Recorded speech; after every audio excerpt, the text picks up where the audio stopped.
Hey guys, what's up? Cardfight here, and today I'm here with a Harri deck profile. So this is the updated cards from the character booster, and I playtested with this deck for like 2 weeks now. So I did a lot of tweaking from what it initially was, and so this is the build I came up with. Mainly because there was some matchups that I didn't really like playing against, so I had to, and those were pretty meta decks, so I had to change my deck according to the meta, mainly against Night Rose and Luart decks. But anyway, let's get right into the deck profile. So for starting Vanguard, we're playing Cat and Knight Boots. So pretty standard starting Vanguard. Mainly I'm using him because the deck doesn't really have a good first stride. So Cat and Knight Boots really helps with that. Once we get a better first stride, I'm probably not going to run Cat and Knight Boots anymore. I was planning to run a new one, but he's just too good right now to not run. So one of those, and we're running. Whoops, there we go. 4 of the new Harrys. So this new Harry, it's quite all right. Skill is, whoops. Skill is once per turn GB2, kind of lost 1. When a rear guard goes into your soul, you may pay the cost. If you do, look at choose a grade 3 in your soul with the Magia ability and add it to your hand. And then her second ability is when this card's placed in a Vanguard circle, you can look at top 2 cards of your deck and then add one to your hand, add one to your soul, and then put the other one to the bottom of your deck. And then the third skill is Magia, Soul Blast 1. During turn, when a unit strikes out of this card, you can choose a unit from your soul with the Magia ability and call it out. And then at the end of turn, put that card back into your soul. So his stride break skill is not actually as strong as the original Harry, because you don't get the 5k, but you don't have to counterblast, so that helps you preserve some counterblast. And his first skill also is all quite alright, because you can add Stride Fodder to your hand, which, gives you pluses, which is good, because you don't have to worry about not being able to stride. Also, you know, have stuff to discard with you want to use a perfect guard. So it's I don't know. It's sometimes you want to ride the first one instead, or the original one instead, but both of them are quite alright in my opinion. So next we're running 4 of the old Harrys. So ignore them. I'm running 2 of the old art and 2 of the new art just for the lulz, but you can run whatever you want. You can run all new art, all O art, all SP, whatever you want. But yeah, so running 4 of those. Sometimes you want to run him because you want the extra 5k. It'll get rid of an extra card off your opponent's hand. But if not, if you don't want to use Counter Blast or something, then you can just use the old Harry or the new Harry. But yeah.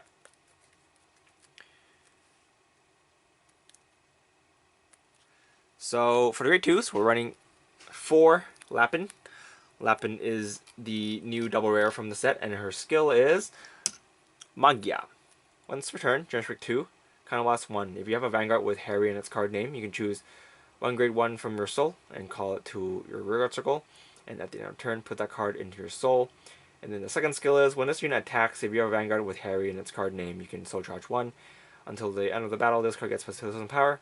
And then if the soul charged card has the Magia ability, this card gets an extra 3,000. So it's potentially a 14k attacker, which makes her kind of just like Midnight Dark Side Princess, except they have sort of different functions in this deck. But yeah, so running 4 of these. She helps you soul charge, which makes the cost for the other Harry's ability a little better. Mainly because if you soul charge something that you don't need, you can just soul blast it with Harry's skill so that you can get your call out. And you can just get power also, so it's not bad. The first ability I actually use not very often, but it does come in handy if somehow you can't get your full combo out and just get everything off on the field for free. Usually you can with the help with this ability, and then a cat, and then cutie paratrooper. But you know, sometimes if you can't get it off, then yeah, she's also there to help you. So next we're running 4 Darkside Princess. She is very good at rushing your opponent early game, mainly because she's a 14k attacker, and if your opponent has a 9k Vanguard, you can force a 10k guard of your opponent's hand, and then she goes back in your soul, so you don't have to worry about her getting retired or killed. And then later on in the game, you can just call her out again. So pretty good. And running 3 Flying Periton. So running 3, he's more of a backup now. Now that Cutie Paratrooper is a better card to call out with Harry's ability, since you get the extra 5k also. But in the events that you need to call something else instead, then he can also be there for you. For example, if you don't have a Cutie Paratrooper, then yeah. Next, we're running 3 Cutie Paratroopers. I want to run 4, but my lineup is a little tight right now. I wanted to run some other cards, and I don't really want one of them. So I only have 3 Cutie Paratroopers. It's not too big of a problem though. Again, we have Periton for a backup. He's not the ideal card to call out, but if you don't have Cutie Paratrooper, you have that. And 9 out of 10 games, I do have at least one of her at one stage of the game. For example, if you do charge a one of the stand triggers, you can just shove your Cutie Paratrooper back in there. So it's all good. But yeah, running 3 of those. Next, we're running 2 Ita, I think her name is, or him.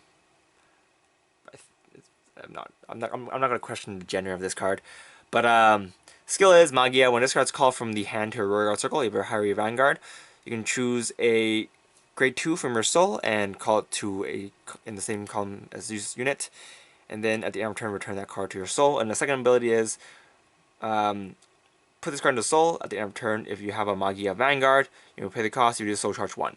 So what this card, I'm not going to call it he or she, but what this card's here for is that since your Cat Knight Boots doesn't come out till late game, if you need a booster behind your Vanguard, this card is the ideal card to be behind, because he can go away once you hit turn 3, or once you hit your Harry when you're riding him. So then it doesn't mess with your other combos. If you, for example, call a Cutie Paratrooper, this card doesn't really go away.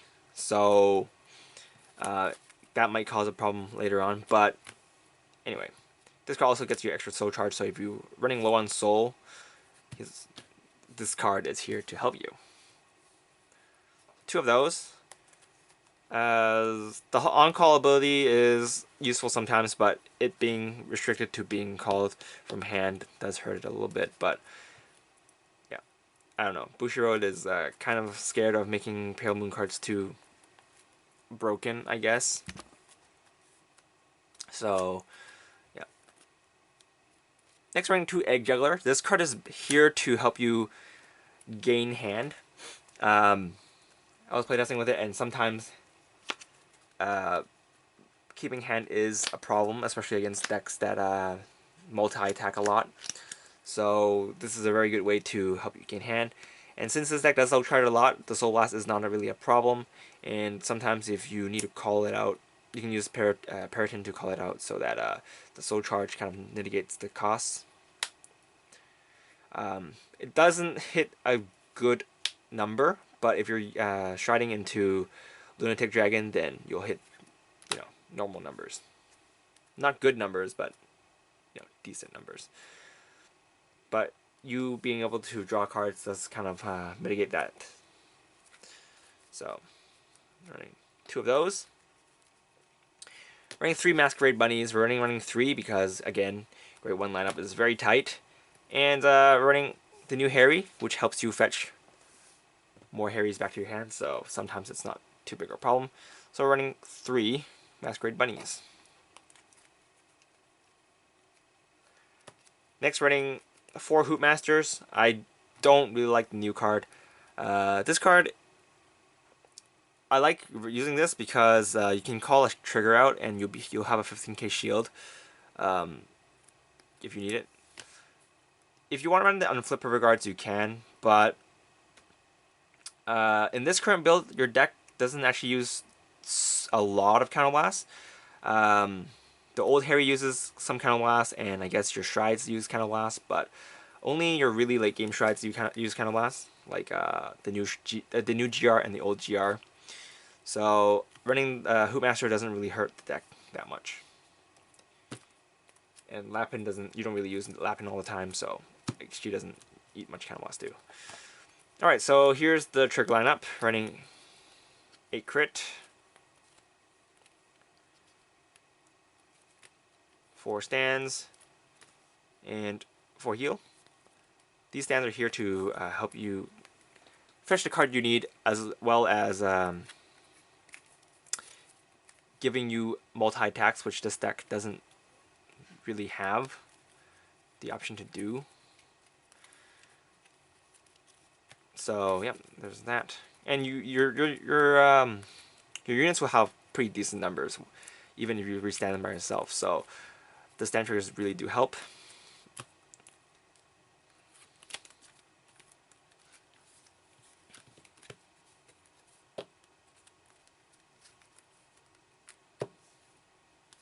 Let's move on to the G-Zone.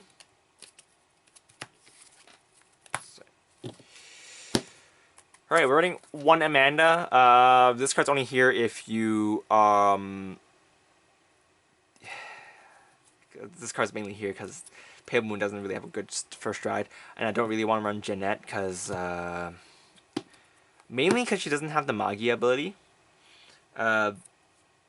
Yeah, besides that, I don't. Amanda is also pretty decent at as a first turn stride if you have Dark Side Princess on the field. So you attack with your Dark Side Princess column first, and then your Dark Side Princess goes back into the soul. So that if you attack with your Amanda and hit, you can call her back out, and then attack again. And if you hit a stand, you can use the booster attack again. But besides that, there's not much else to do with her. But yeah, if you want to run Jeanette instead, you can. I don't like her. And there's a lot of other cards you can run it instead. But yeah, I really wish Jeanette did have the Magia ability, and I'll tell you guys why that's important later on. But next, running 2 Prana. If I wasn't running Prana, I would be running Jeanette. But Prana is here because you are going to play against Luart decks, which runs Diablo, Spectral Blaster, no, Spectral, what's the name? Phantom Blaster Diablo. And this card will help. Running 2 is enough because there's a ruling where when she goes back to the G-Zone, she counts as 2 copies of her face up. So you will trigger her the second part of her effect where you can keep as many units as you want on the field. So yeah, it is a ruling. You guys can go check that out online. I think if you search Piranha ruling confirmation, then you'll see the posts on some sites, and it has been confirmed by Bushiroad. Someone did send an email and ask. So yeah, she's here mainly just to counter Diablo. If you're not playing against Diablo, then if you don't have friends that play Diablo, or if you're playing a meta or locals without a lot of Diablo decks, then you can just take this out for another. Take this out for Jeanette, and then one other card that you might want. I have some other options for you later on, but I'm just running 2 Piranha because I've been playing against way too many Diablo decks lately, and it does help. So there is that. Next, running 2 Millward. I was running 3 before I was running 2 Piranha. But yeah, Millward is okay. She's not super amazing, but she's not horrible either. If your opponent has a lot of doesn't have a lot of damage, then you might want to use her. It does scam more cards out of your opponent's hand, and yeah. most of the time, if I did G-Guard the turn before, and I'm not using my first stride, then I'll probably go Millward instead of Amanda. And then you can use Amanda to be flipped for something else later on, because this deck doesn't require a lot of specific cards to G-flip. I'll explain that a bit later, but actually I'll explain it now. Running 4 Mephisto, or 3 Mephisto. I was running 4 before, but I felt like 4, I didn't really use 4 all the time, but 3 is enough. So you can use Mephisto to flip any card face up, and you can flip Amanda if you need for a last flip or something. But yeah, I'm running 3. I'm running Mephisto because he's one of the best strides for Pale Moon, even though he's very ugly. But he's a good card. So I'm running 3 Mephisto.